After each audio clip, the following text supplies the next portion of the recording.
الرحمن الرحیم۔ السلام علیکم ورحمۃ اللہ وبرکاتہ۔ میری طرف سے تمام امت مسلمہ کو عید الاضحیٰ کی خوشیاں مبارک ہو۔ تقبل اللہ منا ومنکم صالح الاعمال۔ اللہ تعالیٰ تمام مسلمانوں کی قربانیوں کو قبول فرمائے۔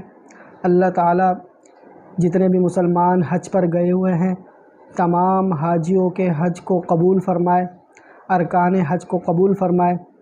آج کا دن ہمیں اس بات کا درس دیتا ہے کہ جس طرح حضرت ابراہیم اور حضرت اسماعیل علیہ السلام نے اللہ تعالیٰ کی فرما برداری کے لیے اللہ تعالیٰ کے حکم کے آگے اپنے تمام جذبات کو، اپنی تمام کیفیات کو، اپنی تمام خواہشات کو قربان کر دیا اور اللہ کے حکم کے آگے اپنے آپ کو بچھا دیا، تو ہمیں اس دن یہی درس ملتا ہے کہ ہم بھی اپنی خواہشات کو اور دلوں کے اندر جو نفرتیں ہیں ان کو ختم کر دیں، اپنی خواہشات کو اللہ کی رضا کے لیے قربان کر دیں، اپنی نفسانی خواہشات کو ختم کر دیں اور ایک اللہ کو راضی کرنے کے لیے کوشش کریں۔